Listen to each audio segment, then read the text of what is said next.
नमस्कार बच्चों। आज हम पढ़ने जा रहे हैं क्षितिज भाग प्रथम से कबीर साखियाँ हैं शब्द। इसमें दूसरा शब्द है। इसमें कबीरदास जी ने ज्ञान की आंधी के रूपक के सहारे ज्ञान के महत्व का वर्णन किया है। कबीर कहते हैं कि ज्ञान की सहायता से मनुष्य अपनी दुर्बलताओं से मुक्त होता है। आइए देखते हैं। सबसे पहले शब्दार्थ हैं। टाटी का मतलब पर्दे के लिए बांस जो लगाते हैं उसकी फटियों का पल्ला। थुनी स्तंभ। बलिंडा छप्पर की मजबूत मोटी लकड़ी। छानी का मतलब छप्पर। भांडा फूटा यानी भेद खुला।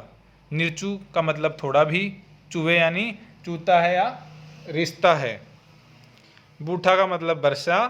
खीना का मतलब क्षीण हुआ। देखते हैं भावार्थ।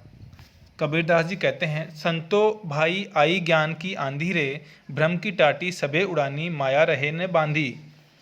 यहाँ कबीरदास जी कहते हैं, हे संत भाइयों, ज्ञान की आंधी आ गई है। उसके आते ही भ्रम की टाटी पूरी तरह से उड़ गई है और माया रूपी रस्सी उसे बांधकर न रख सकी। हिती चित की द्वे थुनी गिरानी, मोह बलिंडा टूटा। यहाँ कबीरदास जी कहते हैं, स्वार्थ और धन का चिंतन करने वाले मन के दोनों स्तंभ गिर पड़े हैं और मोह रूपी बलियां टूट गई हैं। तृष्णा छानी परी घर ऊपरी, कुबड़ी का भांडा फूटा। यहाँ तृष्णा रूपी छप्पर धरती पर आ गिरा है। धरती पर गिर गया है। घर का मतलब धरती पर गिर गया है।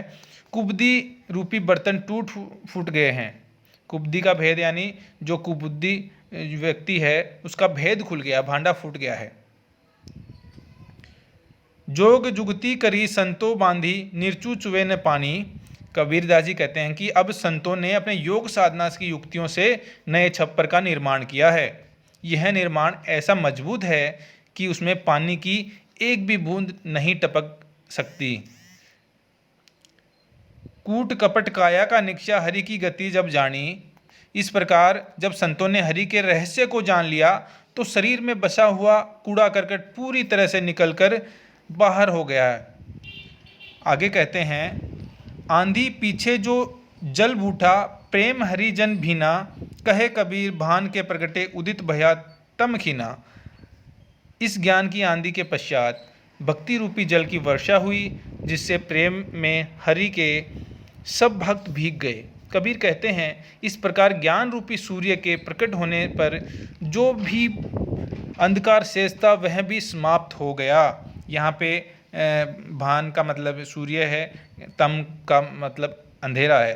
तो इस प्रकार जब आखिर में अंधकार, जब सूरज उगा तो अंधकार खत्म हो गया। यहाँ पे इस पद में कबीरदास जी ने रूपक और अनुप्रास अलंकार का बहुत ही सुंदर प्रयोग किया है, जिसमें ज्ञान रूपी आंधी, ब्रह्म रूपी टाटी, मोह रूपी बलिंडा, तृष्णा रूपी छानी यहाँ रूपक अलंकार है। और अनुप्रास अलंकार जैसे परी घर ऊपरी, यहाँ पे री रे की बार बार आवृत्ति हुई है। दूसरा है कूड़ कपट काया का निक्षा, यहाँ पे क वर्ण की आवृत्ति हुई है। यहाँ अनुप्रास अलंकार है। मैं आशा करता हूँ आपको समझ में आया होगा। धन्यवाद।